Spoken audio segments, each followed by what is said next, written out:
palavra de Deus dessa noite, ela tem relação direta com o que se desenvolve. A palavra de Deus dessa noite tem relação direta com estar pronto. Não pela metade, mas devidamente desenvolvido. Eu me lembro quando eu era mais rapaz e eu fui fazer um curso de eletrônica. Eu sempre fui muito ansioso. Assim, não, talvez a palavra ansioso, não é ansioso. É muito precipitado. É muito meu. Impaciência. Querer tudo rápido, logo, pronto. A Ana Cláudia, minha esposa, corta um dobrado comigo, porque tudo é assim, vamos embora, vai pegar o carro, quero chegar logo, não quero ficar em fila, não fico em fila, não gosto de... Sabe aquela coisa de impaciência? Internet foi a melhor coisa que aconteceu comigo. Para mim. Porque eu tinha pavor em ficar na fila do banco, gente. Mas pavor. Quando os bancos se tornaram mais digitais e com a utilização da internet, eu desfrutei e continuo desfrutando. Eu acho que eu não vou numa agência, pelo menos no Brasil, me lembro que... Eu acho que tinha uns 10 anos que eu não ia mais numa agência bancária. Aqui na América, acho que eu só fui só para abrir a conta. Mais nada. E hoje nem abrir conta mais eu vou também. Eu abro tudo no aplicativo agora. Chega, eu não quero saber mais de nada, paciência. É bom? Por um lado é bom, mas por outro não é muito não. Porque na vida tem que ter paciência para que algumas coisas fiquem prontas. Então quando eu era mais rapaz, eu me lembro que era uma fase, uma época, que eu fiz eletrônica e os circuitos eletrônicos, eles tinham que ser desenvolvidos muito em parte, manualmente.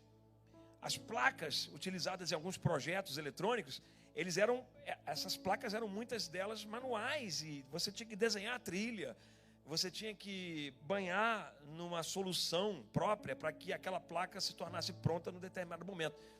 E eu me lembro do professor dizer para mim que eu tinha muita impaciência, eu queria pegar logo a placa para que o circuito estivesse pronto. E eu me lembro da frase que ele usou para mim, nunca mais eu esqueci. Ele disse assim: Alexandre, aprenda, tem que ficar aí até que esteja pronto. Tá bom, professor, eu já entendi, tem que ficar aí até que esteja pronto. Repete essa expressão comigo: até que esteja pronto. Então vamos acrescentar o eu, porque eu não vou falar sobre a placa, eu vou falar sobre nós. Então a expressão que eu acrescento no tema da mensagem é até que eu esteja pronto. Vamos lá? 1, 2, 3. Até que eu esteja pronto. Quando eu digo até que eu esteja pronto, não necessariamente nós estamos falando do tempo, do lapso temporal de toda a vida. É bem verdade que você e eu vamos vivendo e nos amadurecendo, mas a gente vai chegando a uma conclusão. A conclusão é: a gente nunca está pronto. Não é verdade? Quando se chega a uma determinada idade bem avançada, eu espero que todos aqui cheguem aos 90 anos de idade. Amém. Glória a Jesus. Você vai chegar e vai perceber. Por que eu digo isso? Porque os que chegaram nesta idade e que eu tive a oportunidade de conversar, eles disseram assim: eu cheguei nessa idade e descobri que eu não estou pronto ainda. E eu, quando observei eles dizendo que não estavam prontos, ou que não sabiam de determinadas coisas, isso aí eu não sabia ainda. Eu falei: 90 anos, não sabe? Que coisa. Porque falando em vida, a gente nunca vai estar pronto. A gente pode estar até parecendo estar pronto. Aquilo que foi construído em nós, da maturidade, da experiência, pode até nos dar a impressão que estamos prontos. Então nossas conversas, você imagina um homem de 80 anos, 90 anos, 75, 80, 90, que seja a idade mais avançada, a conversa dele é uma conversa sóbria, sensata e amparada na maturidade. Estou falando de vida, gente. Estou falando de vida. E tudo isso está na Bíblia. Por que está na Bíblia? Porque você pega homens, por exemplo, como o apóstolo Paulo. Ele escreve a sua última carta, das 13 que ele escreve, que são a coluna vertebral do Novo Testamento. Jesus não escreve nenhuma carta. Jesus não escreve nenhuma linha. Escrevem sobre ele. E para fundamentar a igreja, para que a igreja estivesse pronta, o apóstolo Paulo é o instrumento que Deus usa. Por isso que quando ele resgata, Deus resgata Paulo, ele diz: é para mim um vaso escolhido. Porque tem um valor muito importante. você foi escolhido por Deus para determinadas áreas que só você vai conseguir cumprir. Você foi colocado em posições, eu digo em sociedade, na vida. Deus te colocou em patamares que só era você mesmo que tinha que estar ali, porque senão dava tudo errado. Entende? Pois é. Deus escolheu Paulo para uma função específica. Eu quero que você, filho, mais do que Pedro, andou com Jesus. Pedro andou com Jesus. 3 anos de ministério, viu a manifestação da glória do Pai, a manifestação da encarnação do Deus em homem. Pedro viu, Paulo não. O apóstolo Paulo nunca viu Jesus fisicamente, porque ele começa a pregação e sua conversão já depois que Jesus tinha subido aos céus. Ele é alvo da evangelização de uma igreja que está se aprontando. Então ele é alcançado pelo evangelho. Ele vai agora pregar o evangelho das boas novas. E Paulo é chamado por Jesus naquele encontro famoso, em que Jesus encontra ele no caminho, na direção de Damasco. Jesus encontra ali com um monte de cartas.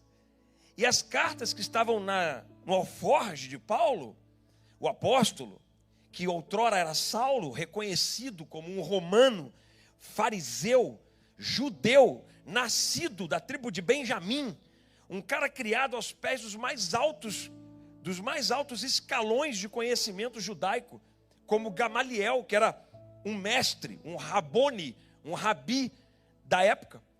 Paulo ele está agora exercendo sua função, e a função era apaziguar os ânimos de Roma, para que da Judéia, para que Roma não se enfurecesse pelo crescimento do cristianismo, porque o cristianismo estava incomodando Roma. E aí Paulo, que é Saulo, tem um monte de cartas carregando em seu alforge na direção de Damasco para cumprir sentenças de morte. Ele estava indo cumprir sentenças de morte. A Bíblia tem um tempo, um momento, Paulo está falando com Deus, está escrevendo, ele diz assim, eu não sei se foi na carne ou fora da carne, mas eu fui levado ao terceiro céu, ele diz. Ele está contando de uma experiência pessoal, de uma espécie de arrebatamento. Ele vai ao terceiro céu. Ele diz, não sei na carne, não sei se fora da carne, pode ser que ele estava querendo dizer assim, não sei em sonhos, ou se visões, eu não sei. Mas eu tive essa experiência. E aí ele, no desenrolar de tudo isso, das experiências de Paulo, ele vai dizer, porém, eu falei com Deus para me tirar esse espinho da minha carne, que me incomoda. E o Senhor, eu orei, mas Deus disse para mim, Paulo, eu não vou tirar porque a minha graça, ela te basta. Alguns teólogos dizem que essa angústia que Paulo carrega é porque ele teve as suas mãos sujas de sangue dos cristãos. E a memória humana não apaga, você concorda? A memória humana não apaga. Por exemplo, alguém assassino que se converte. É muito injusto você dizer para uma pessoa, esse é um assassino, está condenado, isso é fachada. Se uma pessoa se converte, eu vou citar aqui um nome, não defendendo ninguém, até porque tudo está patente aos olhos de Deus, e Deus sabe tudo. Mas o Brasil se comoveu muito com o assassinato de uma moça que era atriz, a Daniela Pérez, e repercutiu muito nesses últimos dias por causa de um documentário que foi lançado na HBO sobre o caso dela, do assassinato. E o ator, e todo mundo, assim, a turma da geração, ou conhecendo a história antes ou conhecendo agora, sabe da atrocidade de como foi o crime. Um assassinato, e muito grave, muito sério, e digno de ser condenado, julgado, e condenado, e pagar pena, e assim foi.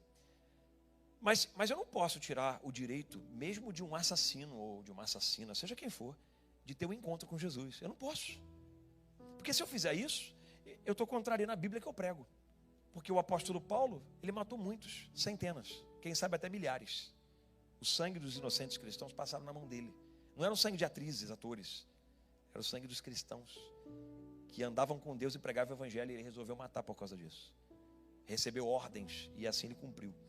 Então assim, quem somos nós para entrarmos no campo do julgamento de quem deve ou não deve conhecer Jesus e ser transformado pelo poder do Evangelho. Quem somos nós, gente? É duro, né, para a gente ser humano, a gente fica assim, cometeu isso. Mas a graça basta, gente. O favor basta. A graça transforma a gente. E mesmo que demore, até que eu esteja pronto, é um processo. Mas é a graça. E a graça é moldadora, sabe, gente? O favor de Deus, ele é moldante. Ele trabalha para colocar-nos na forma de Deus. Entende? Para quem já leu o livro Simplesmente como Jesus, vai mais ou menos, do Max Lucado. Quem já leu o livro de Max Lucado? Simplesmente como Jesus. Ele descreve esse livro e ele abre dizendo assim: Deus te chama como você é, mas Ele se recusa a deixar com que você continue sendo quem você é. Ele quer você e eu simplesmente como Jesus. Porque Jesus é o padrão. E aí o desejo do Pai é que a gente se aproxime da imagem do padrão que Ele deu. E o padrão é Jesus. E por que Ele é o padrão? Porque andou no nosso meio, comeu o que nós comemos, sentiu as dores que nós sentimos, sofreu o que nós sofremos, mas mesmo assim voltou-se para o Pai e obedeceu à vontade dEle. Então nós temos esse padrão. Porque se Jesus vem só como Deus, ele vai dizer, o Deus desceu na terra, Ele está na terra e está falando com os homens. Mas Deus não sofre. Deus não... Eu ia dizer assim, até o diabo ia dizer assim, aí é fácil, né? Porque vencer como Deus é... Mas ele disse, não, eu vou descer como homem. Eu vou me encarnar. Vou passar na poeira que eles passaram. Eu vou viver as dores que eles vivem. Para mostrar que é possível vencer a Satanás. É possível andar com o Pai, obedecer à vontade dEle e entrar na eternidade, porque o nome está escrito no livro da vida. Gente, até que eu esteja pronto. Essa mensagem é para que você e eu lembremos que circunstâncias da vida, como disse a você, não tem como medir no tempo da existência do ser humano, não tem como medir a questão do pronto ou não. Então a gente vai deixar isso de lado, ok? Você concorda comigo da gente deixar isso de lado? Vamos deixar de lado. O que eu quero analisar com você são momentos. Diga comigo, momentos. Momentos. Então, assim, momentos prontos. Bom, eu quero me tornar alguém numa carreira específica, então eu tenho que me preparar. Qual é o tipo de preparação para que eu me torne alguém numa determinada carreira? Eu seja alguém numa determinada carreira. Bom, o tempo de preparação exige estudo, absorção de conhecimento, isso é estudo. Então, eu quero me tornar médico. Sim. Então, eu começo a minha jornadinha de médico. No Brasil, aqui é diferente um pouco, mas no Brasil, o jovem, ou até quem tem mais idade, ele vai para a universidade, mas ele tem que passar no vestibular. Então, já começa o primeiro passo, vestibular. Passei no vestibular. Se é particular, tem que pagar, e muito. Mas se é público, ele consegue sem pagar. Aí ele começou. Primeiro ano de medicina. Quem ele é? Nada. Já pode dizer que é doutor? Não. Segundo ano. Quem ele é? Nada. Mas do primeiro ano para o segundo, ele já absorveu um pouco de conhecimento. Até que eu esteja... Aí no terceiro ano, estou no meio do caminho, porque no Brasil, uma universidade de direito, de medicina, dura em média 6 anos. É o curso mais longo na carreira acadêmica do Brasil. Abaixo vem engenharia, direito e deve ter mais alguma, não me lembro agora. Mas aqui está no meio. No meio do caminho, eu estou já me sentindo, porque eu já começo a fazer uns estágios. Mas eu pergunto para você, está pronto ou não? Mas aí vem o quarto ano, e vem o quinto ano, e vem o sexto ano. O sexto ano é lindo, porque ele já vai dar plantões nas UTIs para exercitar o estágio final da Universidade de Medicina. E agora ele já pode até ser supervisionado, mas ele ainda não é médico. Então ele ainda não está pronto. Quando ele se forma, aleluia, formei médico. Mas médico de quê? Médico. Porque até que eu esteja pronto. Então, eu sou médico. Mas o que você faz? Médico. Mas médico de quê? Porque é normal. O que é mais reconhecido? É quem tem uma especialização ou quem é apenas no genérico? O mais reconhecido é quem tem uma especialização. Quando você pega aquele livro lá, diz assim, cardiologista, é a especialização dele. Cirurgião torácico, cirurgião cardíaco. Pois é, entre a universidade de 6 anos que ele passou, para se tornar um cirurgião cardíaco, mas, conta comigo. Sabe contar? Então vou de novo. 6º ano, ok? Vamos lá. Não. Zerou. 6 anos aqui já. Eu só sou médico. Vai. Vamos contar do 0. Começou aqui, vai. 1.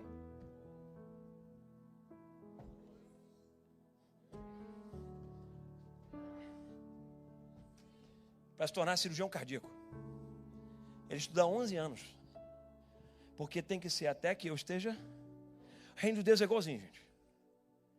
Aliás, muito do reino de Deus se manifesta nas coisas humanas.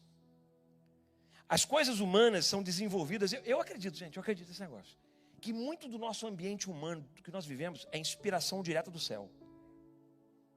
Por exemplo, organizações, autoridades, estruturações, instituições. Para mim, isso é tudo inspiração que vem do céu.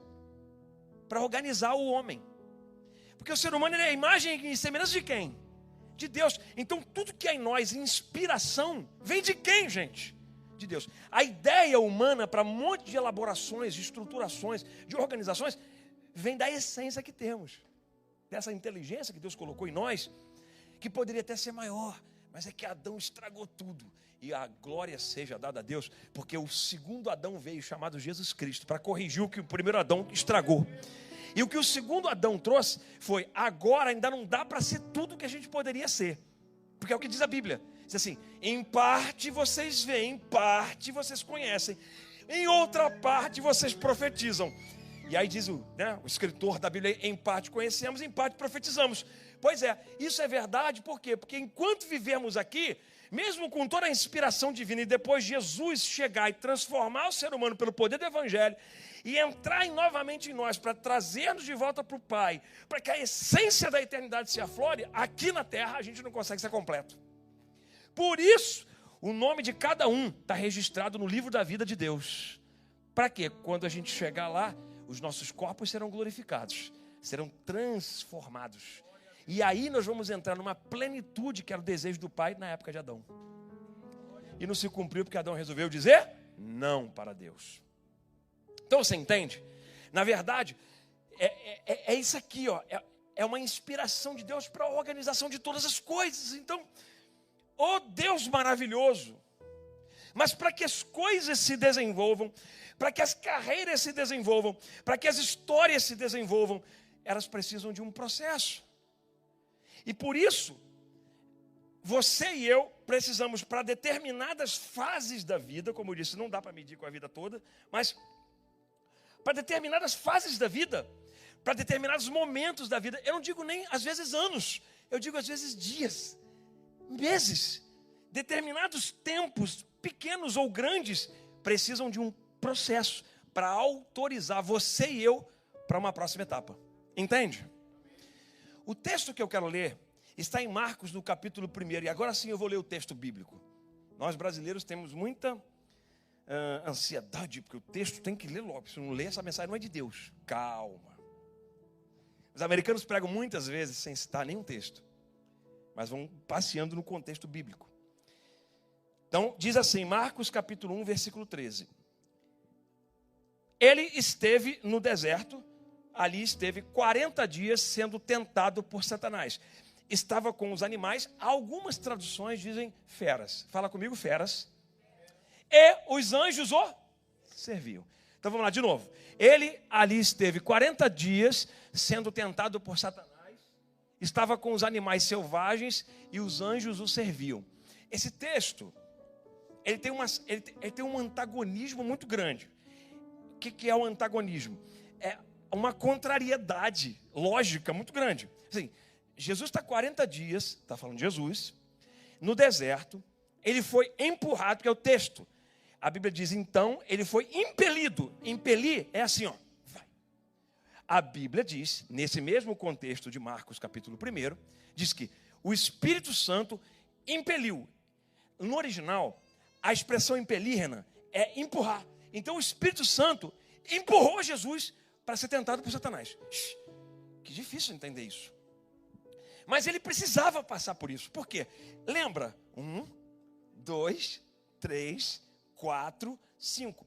Essa construção, se não existisse na vida de Jesus, ele não estaria autorizado para fazer o que está fazendo.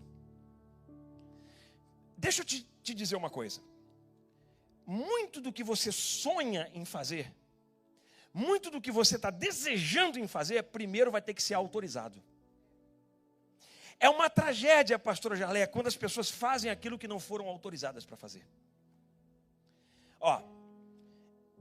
Eu trabalhava no ambiente secular com médicos. Durante muito tempo trabalhei com médicos, porque eu trabalhava com a venda de material médico. Trabalhei muitos anos com isso. Material da coluna vertebral, cérebro, pinos, parafusos pediculares da coluna, e vai embora. Marca-passo cardíaco. Trabalhei 10 anos quase com marca-passo cardíaco. E os médicos que trabalhavam comigo, eu percebia, né?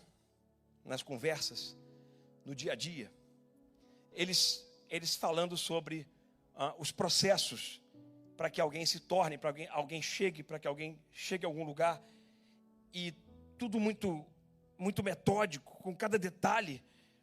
E assim eles foram me ensinando, eu fui aprendendo. E aprendi muita coisa. Aquele conjunto de coisas que eu vim recebendo, de informações, me deram a oportunidade de me saltar para outras etapas. Por exemplo, como é que alguém pode ser habilitado a medicar uma pessoa se ela não está habilitada, autorizada para medicar? Não tem como.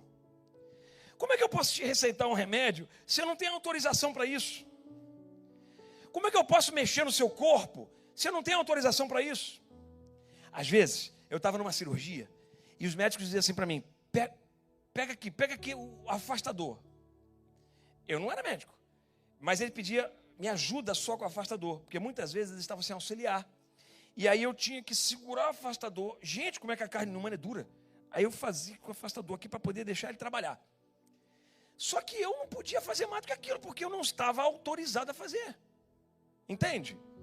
Tem muita gente que não está autorizada. Aí eu me lembro dessas conversas de médicos e tudo. Aí um deles uma vez falou assim para mim: você é pastor, né? Eu era um pastor bem jovem, eu tinha uns 20 e pouquinhos anos. E ele disse: você é pastor, né? Eu era um garoto novo. E ele disse assim: eu vou abrir uma igreja. E acho engraçado que as pessoas eles não têm temor de Deus. Elas acham que igreja é uma coisa assim: vão abrir um negócio, um business. Abre um business. Vou abrir a porta, consigo um lugar, tenho dinheiro, monto um local e vou fazendo. Dá certo? Nunca vai dar. Porque o que é construído aqui é construído por alguém ou por aqueles que são autorizados por Deus. Você pode pegar as pessoas mais cultas do mundo, os maiores eloquentes do mundo, colocar aqui, sem a unção, é a mesma coisa que nada. Lembra que eu falei para você? Primeiro ano de medicina, quem é essa pessoa? Nada. Segundo ano de medicina, quem é essa pessoa? Nada. É a mesma coisa que acontece com essas pessoas que pensam que estão autorizadas. Deixa eu te dar uma máxima aqui. Sem autorização para o reino de Deus, tudo se torna fracasso. Jesus tinha que ser autorizado. Então Deus, o próprio Espírito Santo, coloca em pele, ele manda ele lá para o deserto para que ele fosse autorizado. Tem que haver uma autorização de Deus para que alguns momentos da sua vida se movimentem. Você entende? Você entende que tem que ter a pessoa adequada para que ela possa te mentorear? Você entende isso? Você entende que sem a autorização daquele instante, Jesus não estaria pronto? Aquilo é o teste final.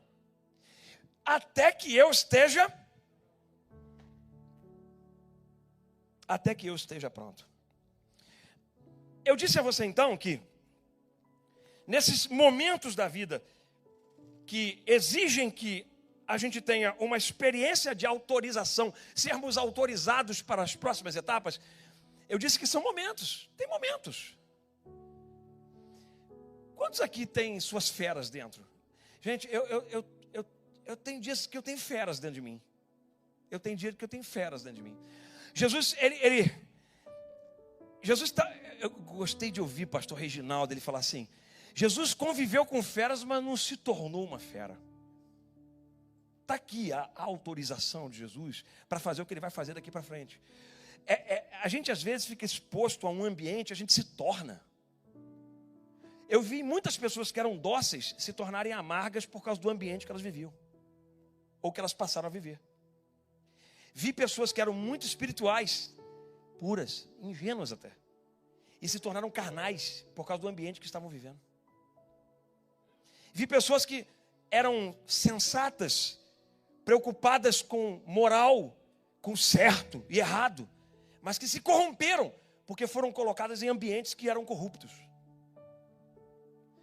A glória do Pai é que Jesus é colocado nesse ambiente de feras, mas ele não altera a sua essência. E é isso que autoriza Jesus. O que vai autorizar você a ir para outros patamares com Deus é que você no patamar anterior não vai corromper a sua essência. Porque seria um desperdício de lixo Deus construir na sua vida em etapas, em degraus anteriores, e você jogar tudo fora daqui para frente. É desperdício de lixo. Mas qual é a lição de Deus para nós? A lição é, em qualquer ambiente que eu for colocado, porque assim, tem ambiente que a gente vai, mas tem ambiente que é Deus que coloca. Eu vi muito mais ambiente que Deus coloca do que ambiente que a gente mesmo vai. Eu vi. O que eu estou fazendo aqui em Orlando, gente? Quem já se perguntou isso? O que eu estou fazendo aqui na América, gente? Mas muito disso é Deus que coloca. Agora, quem disse também que quando Deus coloca e Ele aprova, Ele está te aprovando. Ó, para você ter uma ideia, esse texto que nós lemos de Marcos, no capítulo 1, verso 13, ele vai acontecer exatamente depois do batismo de Jesus, ok? Acontece depois do que, gente? Batismo, tá, ok. Jesus vai ser batizado por João Batista no Rio Jordão, estava batizado. O céu se abre, uma manifestação espiritual e natural. Acontece ali algo que nunca ninguém tinha visto. Uma manifestação física e espiritual, ao mesmo tempo acontecendo. E aí, Deus, este é o meu filho amado em quem eu tenho prazer. O que Deus está dizendo para toda a humanidade? É Ele, hein? Olha aí, ó. É Ele, hein? Vocês queriam saber? É Ele aí, ó. Chegou. E eu amo, hein? E eu tenho alegria nele, porque eu dei o que era meu, hein? Esse é meu, hein? Já viu quando você bota o filho, que você pega ele assim, vai na escola, aí você vai assim, pequenininho, você vai, isso aqui vai entregar lá só, toma conta do meu filho, hein? Mãe é assim, né? Eu sei. Pega aqui o pequenininho, aí vai entregar no primeiro dia da escola. Gente, dá um frio na barriga, não dá? Já deu frio na barriga, não deu? Eu como pai, que o pai é assim aquela coisa mais, tá, mas sabe, é mais seguro e tal. Mas a mãe é coração. Aí tá lá, ó, a criança, toma aqui, conta aqui, porque eu estou dando responsabilidade. Gente, que tristeza ver esses episódios das crianças que são alvo de tiroteios dentro das escolas que acontecem aqui nos Estados Unidos, algumas vezes. Isso é uma dor, e não é só aqui no Brasil, também já aconteceu. A dor muito grande, porque você deixa seu filho, é uma pérola sua, você colocou lá dentro. E aí você vai buscar a pérola, não está mais. Gente, que dor que deve ser de um pai. Eu vi uma entrevista de um dos pais que perdeu, esse último atentado que teve aqui nos Estados Unidos, em escola, o pai dizendo assim, olha o que ele falou, que dor, gente. Ele falou assim, eu entreguei o meu filho confiando que iam tomar conta. Quando eu fui buscar, ele não estava mais lá. Mexe com a gente porque, sabe, o modelo de padrão do relacionamento com Deus e o ser humano é o modelo do pai para com o filho, já viu? É sempre o pai e filho. Então, é um modelo que Deus estabelece. Isso mexe com a gente de um jeito. Então, eu levei meu filho lá. Deus, olha aí, hein? É meu filho amado. Não é qualquer um, não. E eu tenho prazer nele. Então, Deus abre a boca para falar para o universo. Ele está falando. Porque Deus nunca vai falar em vão. Então, quando ele abre a boca para falar com o universo, ele está manifestando o seguinte, ó, aqui tem alguém que é importante para mim. é importante para mim. Só que esse mesmo alguém importante para mim, pouquíssimo antes do Marcos capítulo 1, 13, é alguém que ele mesmo, o próprio Deus, porque o Espírito Santo que impele ele para ir para o deserto. Então o próprio Deus empurra ele para o deserto. Por quê? Porque mesmo que a gente seja esse filho amado, essa filha amada, nós não estamos isentos dos dias de feras.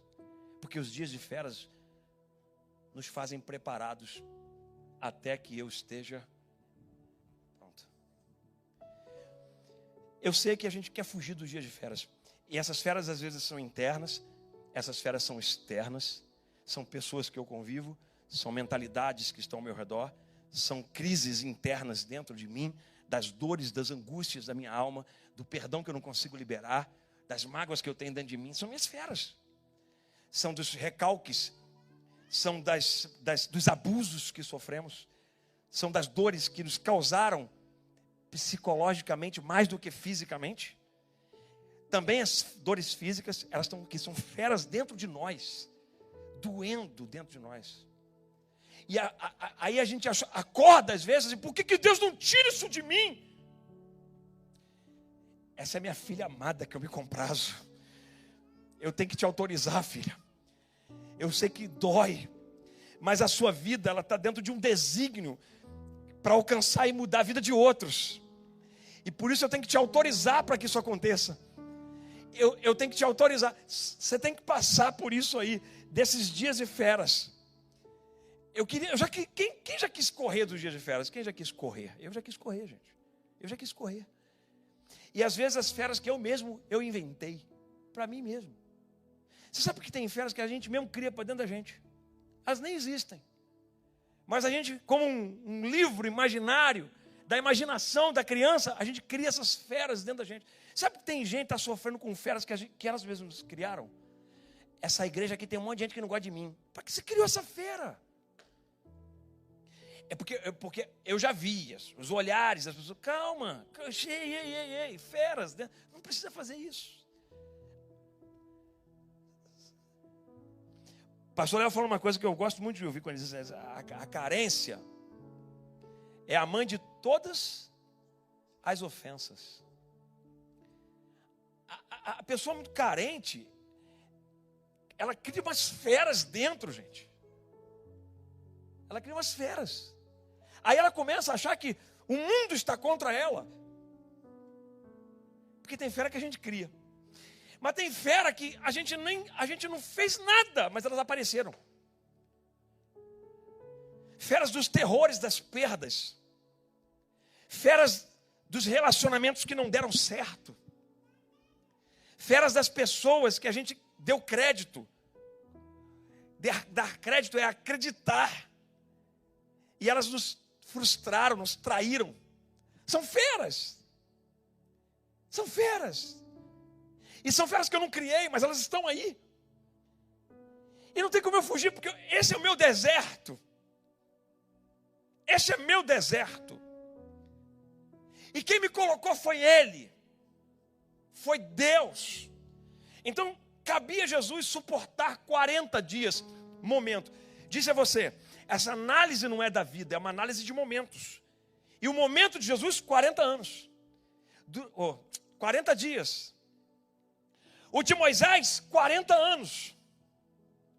O de Davi, 10 anos fugindo de Saul. São momentos de feras. E essas feras aparecem do nada. 1 Samuel capítulo 17, verso 34. Davi está dando o currículo dele para Saul.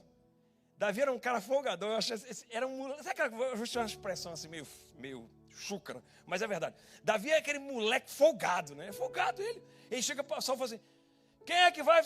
Errei, o que vai dar? O que vão dar aí? Eu vou. Aí Saul olha e fala: faz uma coisa, mede essa armadura desse garoto, vê o que vai dar aí. Eu acho que até que Saul colocou aquela armadura para tipo assim: meu filho, isso nem cabe em você, rapaz. Bota aí para ver se tu se mancou. Bota a armadura, não dá nele. Não, fica tranquilo, eu vou em nome do Senhor dos Exércitos. Aí ele dá o currículo dele. Se você olhar o verso 34 do capítulo 17, a Bíblia fala assim: então, quando eu apacentava as ovelhas de meu pai, quando vinha um leão, Quando vinha o urso, ou seja, era ato contínuo, vinha mais de uma vez. Eu já vi tanta gente pregar isso agora. Ele enfrentou o leão e o urso. Vai no texto. Quando vinha um leão, quando vinha um urso, ou seja, esse cara enfrentou mais do que a gente imagina. Está lá? Quando aparece um leão ou um urso, ato contínuo, e leva uma ovelha, ou seja, eles aparecem de vez em quando e levam. Quando aparece, está dando continuidade à coisa. Então assim, Davi é experimentado nas feras, sabe? Mas não podia ter tirado aquilo dele. Por quê? Se isentar Davi daquelas feras é colocá-lo de joelho diante do gigante. Muitas coisas na sua vida não vão ser tiradas por Deus, porque senão você cai e tomba de joelho diante dos gigantes que estão por aí. Então Deus assim, vou deixar na tua vida, vai doer. É um espinho em mim, Deus. Eu disse aqui no início da mensagem, Paulo dizendo, é um espinho, tira isso de mim. Não, Paulo, a minha graça te basta. Eu tenho que deixar você com isso aí. Vai sentir dor, mas até que você esteja pronto. Então o que eu quero te dar como lição nessa noite, não fuja dos momentos de feras, não se desajuste, não descompense, suporte, aguenta. O pastor Léo uma vez falou para mim assim, cara, eu estava já no colapso, estava muito brabo. Aí ele falou assim, Deus levanta pessoas que com uma frase acalmam o teu coração e a tua mente. Por isso é bom que os irmãos vivam em união, porque a ordenação da bênção e da vida está nesses pequenos detalhes. A ordenação de Deus, da bênção e da vida, pastor Batalha, estão nos pequenos detalhes de Deus. O detalhe é esse aqui, é uma frase que alguém fala contigo. Acalmou meu coração. Ele diz assim para mim, Xande, aguenta só mais um pouquinho, cara. Era toda vez que ele falava isso, meu coração fazia. Porque é alguém dizendo assim, eu ainda acredito, cara. Porque se eu não tenho alguém para dizer isso, eu não aguento mesmo. Mas é alguém dizendo comigo, eu acredito. Eu sou como uma voz profética, estendendo a voz que recebi do pastor Léo. Para você essa noite, a voz é essa. Aguenta só mais um pouquinho. Mas documentalmente, está tudo a migração, porque o Brasil, o país, a economia, as finanças, tudo está dando. Aguenta só mais um pouquinho. Aguenta só mais um pouquinho. São só 40 dias. Mas 40 dias é muita coisa, é muito tempo. Mas sua vida vai ser muito mais longa do que 40 dias. É só um momento, é uma fase de feras. Mas depois tem uma ação de Deus. Eu suporto uma fase, Deus me encontra na outra. Você começa um projeto, Deus, que isso? Desgaste. Você suporta essa fase, Deus te encontra na outra fase. Foi o que aconteceu com Jesus. As feras cercavam ele, mas os anjos o serviam. Nesses dias de feras, quando você menos esperar, vem uma manifestação do favor de Deus sobre você. Uma frase que alguém vai falar, um abraço que alguém vai dar, um carinho que alguém vai fazer, uma palavra que você vai ouvir alguém pregar, uma oração que vão fazer por você. Tem gente orando por você, agora você não tem noção, está orando, você nem sabe. Você acha que eu não sou alcançado pela oração dos meus pais? Você acha que eu não sou alcançado pela oração do meu irmão, que é um pastor como eu? Você acha que você não é alcançado pela oração de alguém que te ama? Você nem sabe que está orando. Até pode saber, mas você não sabe nem o teor das orações. Mas está lá, Deus está lá, tem alguém falando. Tem alguém lá clamando pela tua vida. Isso é a manifestação da bondade e do favor de Deus. Aí os anjos servem. Isso tudo, gente. Repete. Não, você dormiu já. 1, 2, 3. Vai ser assim até o final. Você só tem que suportar. Não se torne fera no meio das feras. Você vai passar essa fase e Deus te encontra logo na outra. É assim. Jesus saiu dali, o ministério lindo. Porque os anjos são a simbologia bíblica de pelo menos 5 papéis. Os anjos são resposta, os anjos são livramento, os anjos são provisão, presença de Deus e até juízo. Então, essa manifestação ela vai te acompanhar. Você sai do tempo de feras, a manifestação da bondade, do favor de Deus vai te acompanhar. Então só suporta só mais um pouquinho. Aguenta lá as contrariedades dos desertos que você foi colocado. Porque mesmo com um bom relacionamento com Deus, nós não estamos isentos dos dias de feras. E é importante ficar aprovado em cada momento, porque é ruim, né? Que você é aprovado numa fase, mas na outra você é reprovado. É terrível. Eu vi isso nas provas dos advogados na OAB, na organização, na Ordem dos Advogados do Brasil. A turma terminava a universidade aprovado, com louvor, aí jogava o canudo, uau! Mas chegava na prova da ordem, eram reprovados. A gente não pode viver esse ciclo de reprovações. A gente tem que ser aprovado em cada etapa. E para cada etapa suas feras. Mas também para cada etapa o favor e a bondade de Deus. Só suporta mais um pouco.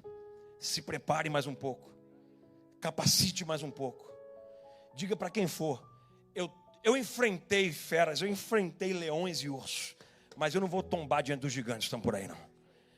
Porque eu estou indo em nome do Senhor dos Exércitos. Deus abençoe a sua vida. Que essa noite seja como um alimento e um bálsamo para você. E a frase que vai ficar no coração é essa aqui: só mais um pouquinho, até que eu esteja pronto.